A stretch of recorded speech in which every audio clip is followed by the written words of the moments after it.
Entre 1347 y 1353, Europa, Asia y el norte de África fueron asoladas por la epidemia de peste negra, una enfermedad causada por la bacteria llamada Yersinia pestis, que se aloja en las pulgas de los roedores como las ratas.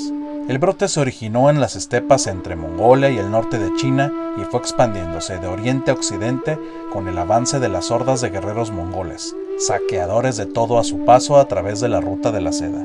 La plaga viajó a bordo de los navíos que transportaban a sobrevivientes genoveses del asedio mongol de Cafa, en el Mar Negro, hasta llegar al puerto siciliano de Mesina, que se convirtió en la puerta de entrada de la pandemia a Occidente. Existen registros de brotes de peste de las antiguas Asiria, Babilonia, Egipto, China, Grecia y Roma, pero sin el impacto histórico y social de la hecatombe del siglo XIV. Según estimaciones modernas, hubo una mortandad de 25 millones de personas en Europa y entre 30 y 60 millones entre Asia y el norte de África, un tercio de la población mundial de la época. Las consecuencias sociales de la pandemia serían profundas y cruciales para la historia de la humanidad.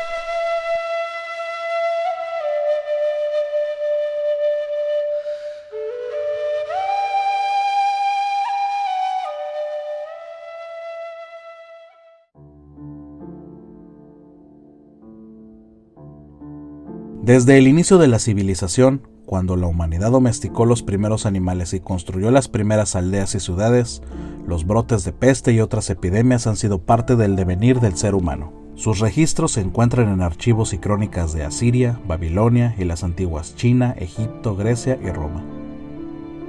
Estas civilizaciones de la antigüedad llegaron a encontrar cómo controlar y prevenir los brotes de peste y tenían el conocimiento de que el principal agente de contagio eran los aires viciados y la fauna nociva de los entornos insalubres.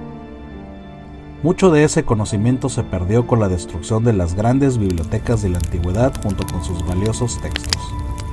Siglos de avance de la Edad Antigua terminaron perdidos y tras el surgimiento del cristianismo, la caída del Imperio Romano y la irrupción del Islam, la humanidad tuvo que comenzar desde cero a recuperar los avances en materia científica, tomando como base los escasos volúmenes rescatados y copiados por los monjes de las abadías y prioratos a lo largo de la cristiandad y el conocimiento desarrollado por los filósofos, alquimistas y médicos árabes, persas y judíos en las madrasas a lo largo de los califatos. Habían pasado casi 700 años desde el último brote de peste en Europa y periodos similares en Asia y el norte de África. Pero cuando se dio el brote de 1347, el contexto económico, político y social no hizo más que poner los elementos para crear la tormenta perfecta.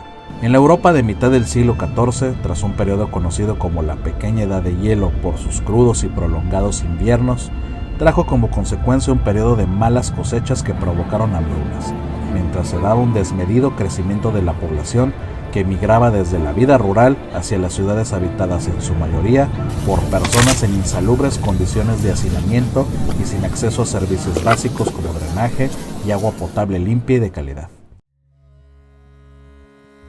En Asia, la violencia desencadenó la fragmentación del Imperio Mongol, cuyo epicentro era la dinastía Yuan, que gobernaba China y que estaba al borde de caer bajo el poder de la dinastía Ming. El poder mongol se fragmentó en distintas hordas de jinetes que saqueaban todo a su paso a lo largo de la ruta de la seda.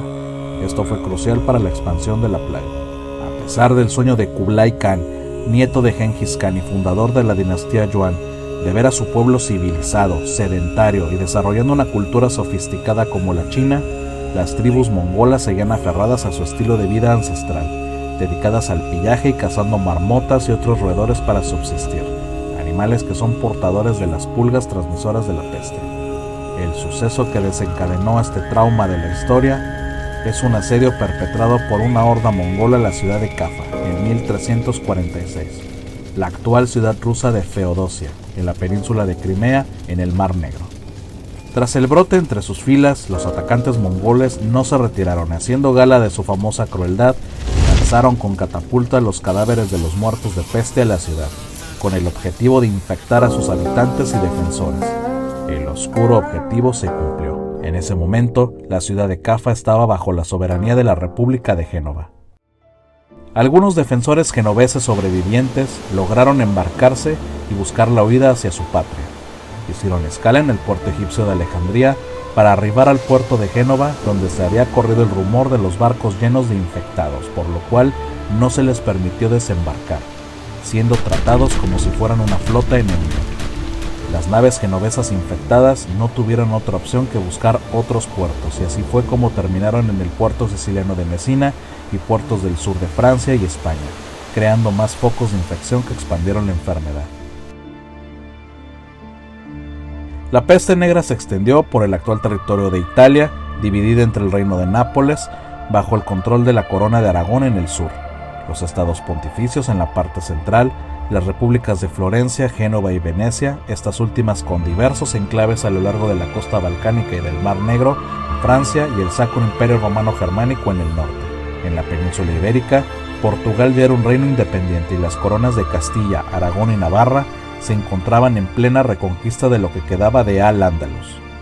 Los reinos de Francia e Inglaterra se encontraban en medio de las disputas feudales que las llevarían a detonar la Guerra de los 100 años. La epidemia llegó a centros urbanos sobrepoblados, con gente hambrienta, malnutrida y con un sistema inmunológico débil, lo que desencadenó una mortandad de 1/3 de la población del continente europeo.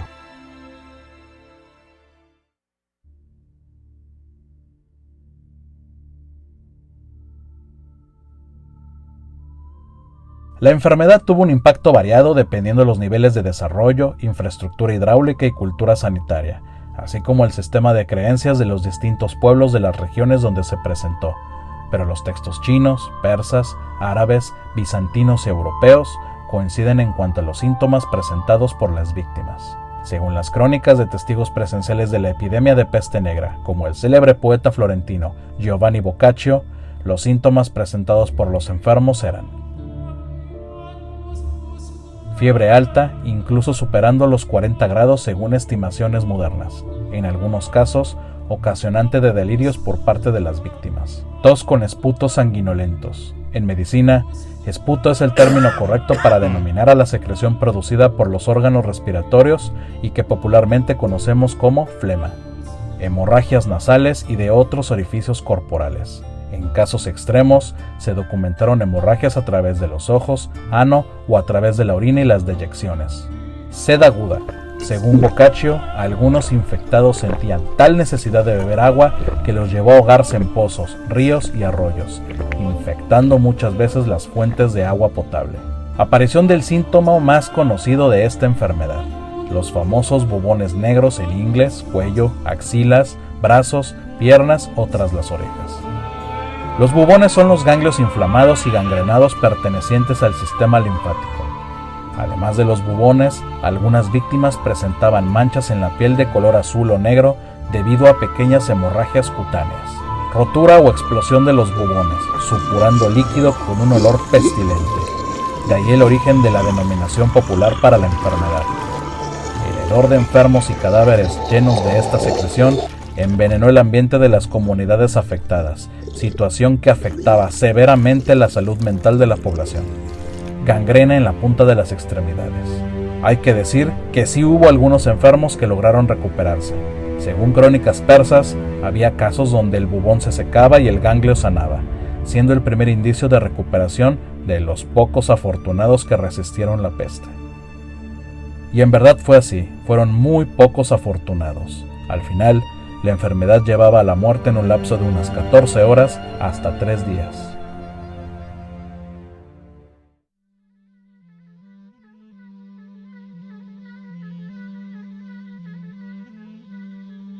Durante la pandemia, la vida social, económica, política y religiosa de Europa se sumió en el caos.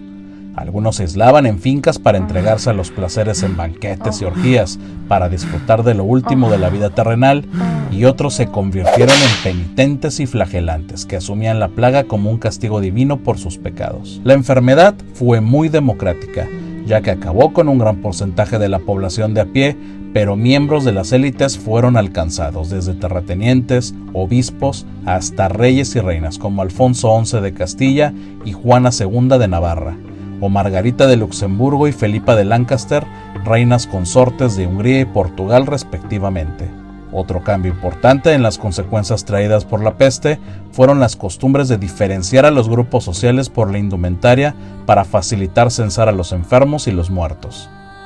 Las mujeres tenían una vestimenta simbólica de acuerdo a su estatus civil, casada, soltera o concubina, lo mismo que los hombres dependiendo de su oficio. También los cristianos de los judíos, para desgracia de estos últimos. Las consecuencias sociales de la muerte negra desencadenaron olas de violencia contra grupos minoritarios, so pretexto de acusarlos de ser los causantes de la epidemia. Debido a sus preceptos religiosos y las normas de alimentación, vestimenta e higiene ancestrales, las comunidades judías rara vez sufrieron contagios, situación que el resto de la población cristiana ignoraba y asumía que la falta de enfermos judíos los delataba como los causantes de la epidemia por medio de la intoxicación y el envenenamiento de pozos y mercancías. Los judíos eran los encargados del comercio internacional de la época. En consecuencia, en muchos lugares de Europa, como en la ciudad de Nuremberg, en la actual Alemania, se iniciaron los llamados pogromos judíos, oleadas de linchamientos masivos y sumarios contra la población judía que culminó con la extinción total de comunidades judías enteras en algunas regiones de Europa. Sí, 600 años antes que los nazis. Líderes de la Iglesia Católica del nivel de cardenales, obispos y el mismo Papa, junto con autoridades civiles, trataron de impedir esta masacre, quizás no por sentido humano, sino porque los judíos eran fundamentales para la economía y el comercio. Pero en medio del caos y la falta de autoridad en consecuencia de la pandemia, no tuvieron la fuerza de proteger a las comunidades judías de su terrible destino.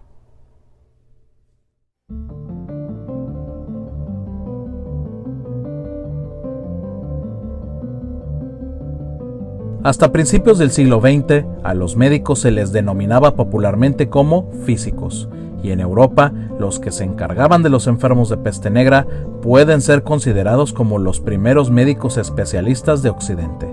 No existía el concepto de salud pública, por lo cual estos médicos fueron los pioneros de muchas cosas que en nuestros días damos por hecho en cuanto a los profesionales de la salud. El tratamiento que daban fue variando con el tiempo, desde la inútil sangría, remedio medieval por antonomasia y otros remedios estrambóticos, pero con el conocimiento adquirido en la práctica se evolucionó hacia el enfoque de la limpieza y pureza del entorno de los enfermos, usando como base sustancias aromáticas como ámbar gris, hojas de menta, estoraque, mirra, láudano, pétalos de rosa, alcanfor y clavo de olor. La legendaria indumentaria fue variando entre los siglos XIV y XVII hasta bien entrado el siglo XIX.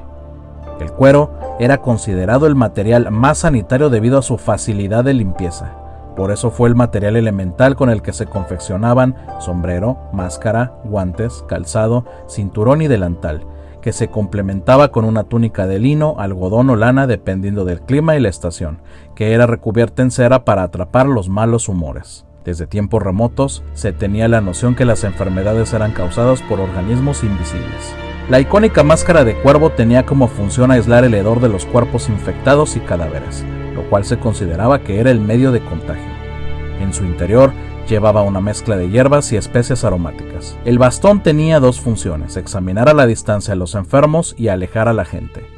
Con el tiempo, a la punta se añadió un portador de inciensos y perfumes. La tétrica apariencia de estos personajes ha trascendido en la historia como un símbolo de la malentendida y exagerada oscuridad y crudeza que se atribuyen a la Edad Media, aunque el apogeo de esta indumentaria se dio ya entrada a la Edad Moderna. Pero la realidad indica que los físicos de la peste fueron fundamentales para el avance de la medicina y pudiera considerarse como heroico su actuar.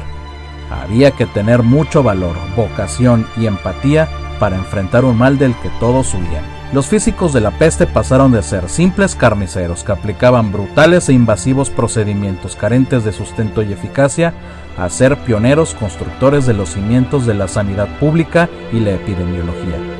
El más famoso físico de la peste fue el francés Charles Delorme, que vivió de 1584 a 1678, que fue físico de cabecera de 3 reyes de Francia y creador del diseño definitivo de la indumentaria. Otro famoso médico que estudió y trató la peste fue el famoso Michel de Notre Dame, que vivió de 1503 a 1566, conocido más por sus delirios proféticos y soflamas firmadas por el nombre de Nostradamus.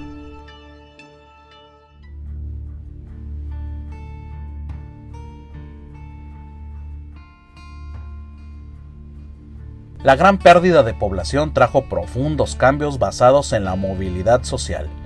Muchos campesinos se convirtieron en terratenientes y nobles menores ascendieron socialmente para ocupar los cargos vacantes de las élites tras la desaparición de familias aristocráticas enteras, el inicio del fin del sistema feudal.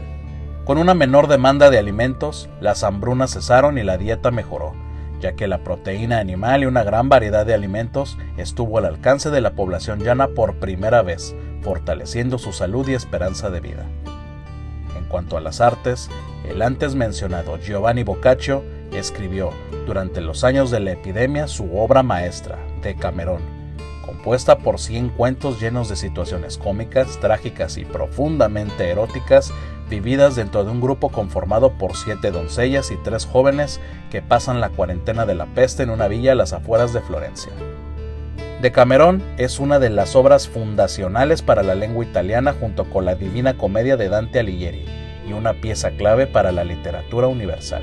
La escasez de mano de obra obligó la innovación que aceleró la transición de la Edad Media al Renacimiento y el inicio de la Edad Moderna, que justamente inició en Italia y se fortaleció en Francia, España y Alemania, donde la pandemia fue más mortífera. A pesar de esto, se seguía necesitando gente para las labores agropecuarias, artesanales y militares, por lo cual la Iglesia Católica relajó mucho la supervisión de la moral sexual concebida para controlar la sobrepoblación e incentivó una sexualidad más libre en afán de detonar la natalidad. Es poco conocido ese periodo de laxedad y libertinaje permitido en algunas arquidiócesis y en la misma Santa Sede de Roma, donde la curia y los sumos pontífices disfrutaron de placeres mundanos y fueron en algunos casos amigos cercanos de los grandes artistas y visionarios de la época que financiaban, algunos de ellos abiertamente homosexuales. Es verdad que en el seno de la Iglesia había grandes luchas facciosas por el poder, vicios como la venta desmedida de indulgencias y la simonía, pero lo que realmente denunciarían como corrupción un par de siglos después los líderes de movimientos fundamentalistas como el del dominico Girolamo Savonarola en Florencia o el mismo Martín Lutero y la futura oleada protestante eran esos pequeños indicios de tolerancia y apertura. La peste negra mató a 1/3 de la población de Europa y se repitió en sucesivos brotes hasta 1490, pero gracias a los avances conseguidos en medio del caos y a la mejora en la calidad de vida de los supervivientes, ninguno de los brotes posteriores alcanzó la gravedad de la epidemia de esos traumáticos años entre 1347 y 1353. Una lección profunda con efectos sociales que han llegado hasta nuestros días. En este momento que vivimos, marzo de 2020, el mundo se encuentra viviendo otra pandemia, la del virus COVID-19, conocido popularmente como coronavirus. Por cosas del destino, esta epidemia siguió la misma ruta que la peste negra de 1347, iniciando en China y entrando a Europa por Italia, donde la mortandad ha sido bastante alta. A diferencia del siglo XIV, nosotros vivimos en un mundo global y de información, bajo el amparo de los avances científicos y una ciencia médica sofisticada, y sobre todo, condiciones de vida con las cuales no podían ni soñar las personas en la Edad Media. Acatemos las normas y prevengamos el contagio. Que las lecciones de historia sirvan y sirvan para bien. En nuestro México ya hay casos registrados y no queda más que acatar las indicaciones y sobre todo tener sentido común y evitar la propagación de este virus.